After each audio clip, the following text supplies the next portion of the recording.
ఓం శ్రీ మాత్రే నమః. ఛానల్లోకి స్వాగతమండి. వృషభ రాశి వారికి నవంబర్ 23, 24 తేదీల్లో వి అనే వ్యక్తి ద్వారా జరిగేది తెలిస్తే దిమ్మ తిరిగిపోవాల్సిందే. ఈ వీడియోని మీరు ఒంటరిగా మాత్రమే చూడండి. వీడియోని ఎక్కడా కూడా స్కిప్ చేయొద్దండి. స్కిప్ చేస్తే మీరు చాలా వరకు కూడా ఇన్ఫర్మేషన్ని మిస్ అవుతారు. మీకు కలగబోతున్న అదృష్టాలను ఎలా దక్కించుకోవాలి, అంతేకాకుండా జరగబోయే నష్టాల నుంచి ఏ విధంగా బయటపడొచ్చు, ఇవన్నీ కూడా మీరు క్లియర్గా తెలుసుకోవాలి అనుకుంటే మీరు ఈ వీడియోని చివరి వరకు చూస్తేనే అర్థమవుతుంది. ఇక ఆలస్యం చేయకుండా వీడియోలోకైతే వెళ్ళిపోదామండి. వీడియోలోకి వెళ్లే ముందు ఒక చిన్న రిక్వెస్ట్ అండి. మొదటిసారి మన ఛానల్లోకి వచ్చినట్లయితే మన ఛానల్ని సబ్స్క్రైబ్ చేసుకుని ఈ వీడియోకి ఒక లైక్ ఇవ్వటం మాత్రం అస్సలు మర్చిపోకండి. వీరిని మనం వ్యక్తిగతంగా గమనించుకున్నట్లయితే వీరు చాలా అంటే చాలా మంచివారండి. చాలా సున్నితమైన మనస్తత్వం కలిగిన వారు.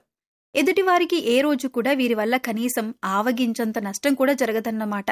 ముఖ్యంగా వీరు చాలా అమాయకులని చెప్పుకోవచ్చు.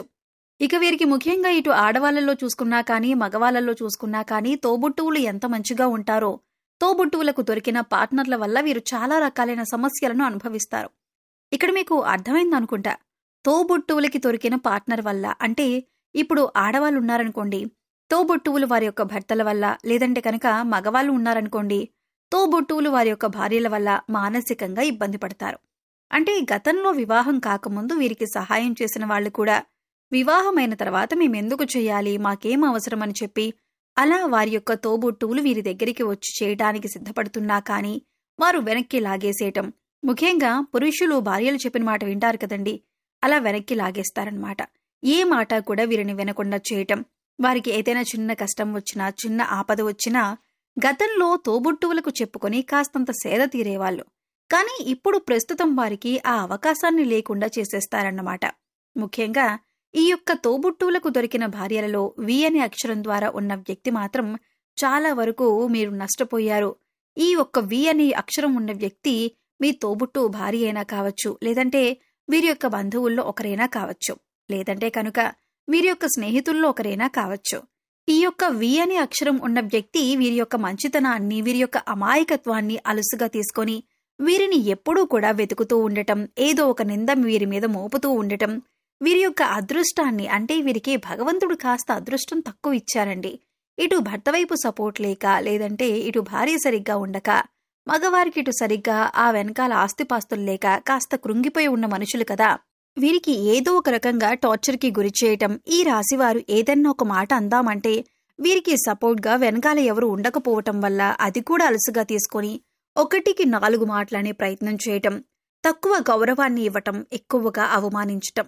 వీరితో పాటు ఉన్న వాళ్ళకి మాత్రం ఎక్కువ విలువనిచ్చి పక్కనే ఉన్న వీరిని మాత్రం అలసుగా చూస్తూ ఉండటం. దీనివల్ల చాలా వరకు కూడా ఈ రాశివారు కృంగిపోతూ ఉంటున్నారన్నమాట. నా పరిస్థితి బాగాలేకే కదా, నా వెనుక ఒక సపోర్ట్ అనేది లేకపోవటం వల్లే కదా, నలుగురు నన్ను చిన్నచూపు చూస్తున్నారు, నలుగురిలో నన్ను అవమానిస్తున్నారు, నాకు డబ్బు లేకపోవటం వల్లే కదా అని చెప్పి ఇలా రకరకాలుగా ఈ రాశివారు ఈ వి అనే అక్షరం ఉన్న స్త్రీ ద్వారా మాత్రం చాలా రకాలుగా అవమానింపబడుతూ ఉన్నారన్నమాట. ముఖ్యంగా మీరొక్కటే తెలుసుకోండి. ఏంటి అంటే కనుక ఎవరో మిమ్మల్ని అవమానిస్తున్నారు అంటే కనుక మిమ్మల్ని చూసి వారికి భయం లేదు అని ఒక పాయింట్. రెండవది ఏంటి అంటే కనుక ఇక్కడ ఎవరికి ఎవరు సపోర్ట్ అనేది ఉండరు. ఎవరికి వారే స్టాండ్ తీసుకోవాలి. ఎప్పుడైనా కానీ జీవితంలో మన పుట్టుక మరణం అనేవి ఒంటరిగానే వస్తాయి, ఒంటరిగానే పోతాం. మధ్యలో అనేక రకాలైన బంధాలనేవి ఏర్పడవచ్చు. అలా బంధాలు ఏర్పడినప్పటికీ కూడాను ప్రతి బంధం మనకి అండగా ఉంటుంది, ప్రతి బంధం మనకి సపోర్ట్గా ఉంటుంది అని చెప్పి అనుకుంటే తప్పే అవుతుందండి. ఎందుకంటే ఎవరి స్వార్థాలు వారు చూసుకుంటున్నారు, ఎవరి సుఖాలు వారు చూసుకుంటున్నారు, ఎవరి ధనాన్ని వాళ్ళు చూసుకుంటున్నారు. అలా అని చెప్పి మనల్ని ఎప్పుడూ ఎవరో వెనకేసుకొస్తారు, ఎవరో మనకి మాట సహాయంగా ఉంటారు, ఎవరో మనల్ని కాపాడుతారు అని చెప్పి మనం అనుకుంటే పక్క వాళ్ళు ఎప్పుడూ కూడా మనల్ని తొక్కే ప్రయత్నమే చేస్తారు. ఎవరైనా కానీ ఒక మాట మనల్ని అంటున్నప్పుడు వారు ఏది దృష్టిలో పెట్టుకుని అంటున్నారో వారికి వెంటనే తిరిగి రిటర్న్ ఇచ్చే ప్రయత్నం చేయండి. ఎందుకంటే ఎప్పుడూ కూడా వారు ఎవరైతే అవమానిస్తున్నారో వారు ₹1 ఇస్తే మనం తిని బ్రతకటం లేదు, వారు మనకి బట్టలు కొనిస్తే మనం ఆ బట్టలు వేసుకుని ఇదవ్వట్లేదు, వారు మనకి ఏదైనా ఒంట్లో బాగోకపోతే మన బ్రతుకులు మనం బ్రతుకుతున్నాం కానీ మన రూపాయి మనం ఖర్చు చేసుకుంటున్నాం కానీ వాళ్ల రూపాయి మనకు తీసుకొచ్చేమీ ఇవ్వటం లేదు. అలాంటప్పుడు వారంటే మనం పడాలా చెప్పండి? పడాల్సిన అవసరం లేదు. కాబట్టి మీకు ఎక్కడైతే అవమానం జరుగుతుందో అక్కడికి వెళ్ళకండి, ఎక్కడైతే విలువనివ్వరో అక్కడికి వెళ్ళకండి, ఎక్కడైతే మీ మాట లెక్క చేయరో అటువంటి వారికి దూరంగా ఉండండి. మన విలువని మనమే కాపాడుకోవాలి, మనల్ని మనమే ప్రేమించుకోవాలి, మనల్ని మనమే జాగ్రత్తగా చూసుకోవాలి. ఎవరో ఏదో ఏంటో చేస్తారని చెప్పి ఎదురుచూసి ఆశించటం మాత్రం 100% మనదే తప్పవుతుంది. మనకి శత్రువులు ఎక్కువ అవుతున్నారు అంటే కనుక మనలో ఏదో ఒక స్పెషల్ టాలెంట్ ఉందని చెప్పి మనం అర్థం చేసుకోవాలి. కాబట్టి ఆ శత్రువుల్ని చూసి భయపడాల్సిన అవసరమే లేదు. ముందు మీ గురించి మీరు ఆలోచించుకోండి. మీరు ఏదైనా పని చేస్తూ ఉంటే కనుక ఆ పనిలో ఎలా సక్సెస్ అవ్వాలి, ఆ పనిలో ఎలా టాలెంట్ని తెచ్చుకోవాలి, ఆ పనిలో ఎలా ఎక్కువ డబ్బు సంపాదించాలి, దీని గురించి ఆలోచించుకోండి. ఉన్న రూపాయి ఎలా పెంచుకోవాలని చెప్పి ఆలోచించుకోండి. కాస్త వయసులో పెద్దవాళ్ళు అనుకోండి, కాస్త ప్రశాంతంగా కాసేపు టీవీ చూడటం, కాసేపు పూజ చేసుకోవటం, కాస్త నిదానంగా ఉండటం, కోపం ఆవేశం తగ్గించుకోవటం, ఇష్టమైన వాళ్ళతో మాట్లాడుతూ ఉండటం, కాసేపు ధ్యానం చేసుకోవటం, కాస్త ఒక ముద్ద తిన్నామా, టైంకి పడుకున్నామా, ఇలాగే ఉండాలి. కానీ లేనిపోని ఆలోచనలు, ఎదుటివారి గురించి ఎక్కువగా ఆలోచిస్తూ ఉండటం, ఎదుటివారి గురించి స్ట్రెస్ అయిపోతూ ఉండటం, ఇటువంటివేవీ కూడా మనసులో పెట్టుకోకండి. ఒక్కరి గురించి ఆలోచన అనేది మనిషిని చాలా దెబ్బతీస్తుంది. అది మనసు వరకే ఆగిపోదు, మన శరీరంలో ఉండే ప్రతి అవయవం మీద కూడా ప్రభావం చూపిస్తుంది. ఆ ఆలోచన వల్ల సరిగా నిద్ర పట్టదు, సరిగా ఆకలేయదు, తిన్నన్నం జీర్ణమవదు. ఎప్పుడూ కూడా అదొక అనీజీగా ఉంటాం, సంతోషం అనేది కోల్పోతాం. ఒకరి యొక్క మనస్తత్వాలు మరొకరి నచ్చకపోవటం వల్లే వచ్చే ఇబ్బందులే తప్ప ఇటువంటి సమస్యలు కొత్తవేమీ రావు. కాస్త ఆ యొక్క మానసిక స్థితిని కంట్రోల్ చేసుకోండి. ఎందుకంటే ఎదుటివారు ఇష్టమైనట్టు వారిది వారు చేసుకోనివ్వండి, వారి జీవితాలు వారివి. మీరు దేనికి కూడా అడ్డు చెప్పొద్దు, ఎవరినీ కూడా కంట్రోల్లో పెట్టాలని చూడకండి. మీ లైఫ్ని మీకు నచ్చినట్టుగా బతకండి. అంతేనా? అర్థమైంది కదండి? అంతేకాకుండా ఈ యొక్క రాశివారి మీద నరదృష్టి కూడా చాలా ఎక్కువగా ఉంటుంది. కాస్త రోజు పడుకునేటప్పుడు రాళ్ల ఉప్పుతో దిష్టి తీసుకోవటం, ప్రతి అమావాస్యకు ఎర్రనీళ్లు తిప్పివేసుకుంటూ ఉండటం, బయటికి వెళ్లేటప్పుడల్లా అరికాల్లో కాటుకు చుక్క పెట్టుకుంటూ ఉండటం, ఇటువంటివి చేయండి. అంతేకాకుండా ముఖ్యంగా ఈ యొక్క రాశివారు ఏదైనా ఒక సోమవారం రోజు కుదిరినప్పుడు శివాలయానికి వెళ్లి ఆ ఈశ్వరునికి పాలతో అభిషేకం చేసే ప్రయత్నం చేయండి.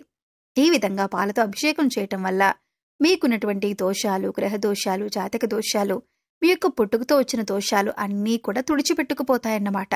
మీరు జీవితంలో హ్యాపీగా, సంతోషంగా ఉండొచ్చు. గతం గతహ అని చెప్పి మర్చిపోయి ప్రస్తుతం గురించి ఆలోచించండి. రేపటి గురించి కూడా ఆలోచించొద్దు. ఈ క్షణం తర్వాత క్షణం ఎలా ఆనందంగా ఉంటామనేది మాత్రమే చూసుకోండి. దీనివల్ల జీవితంలో సగం టెన్షన్స్ తగ్గిపోతాయి, సగం బరువులు దిగిపోతాయి, హ్యాపీగా ఉండొచ్చు. హాయిగా దైవాన్ని స్మరించుకుంటూ ఉండండి. హ్యాపీగా తినండి, హ్యాపీగా నిద్రపోండి. ఏదైనా ఖాళీగా ఉన్నప్పుడు కాస్త గుడికి వెళ్ళండి. లేదంటే కనుక మీ పనుల్లో మీరు శ్రద్ధగా చూసుకోండి. హ్యాపీగా రోజులు గడిచిపోతాయి. అంతేకాకుండా ఆ యొక్క ధనలక్ష్మీదేవి అనుగ్రహం కూడా కలుగుతుందన్నమాట. మీరు చేసే పనుల యందు మీకు లక్ష్మీ కటాక్షం కూడా కలగబోతుంది. కాబట్టి ఎటువంటి ఇబ్బందులు మీకు ఉండవు. ఈ విషయాన్నైతే మనసులో గుర్తుంచుకోండి. మరి అర్థమైంది కదా? వృషభ రాశి వారందరికీ కూడా ఈ వీడియో నచ్చిందనుకుంటున్నాను. నచ్చింది అనిపిస్తే ఈ వీడియోకి ఒక లైక్ ఇవ్వండి. మొదటిసారి మన ఛానల్లోకి వచ్చినట్లయితే కనుక మన ఛానల్ని సబ్స్క్రైబ్ చేసుకొని సపోర్ట్ చేయండి. మీ ఫ్రెండ్స్ అండ్ ఫ్యామిలీ మెంబర్స్లో వృషభ రాశి వారు ఉంటే వారితో షేర్ చేసుకోండి. ఎందుకంటే వాళ్ళు కూడా తెలుసుకుంటారు, వాళ్ళకొచ్చిన కష్టాల నుంచి కొంతవరకు బయటపడతారన్నమాట.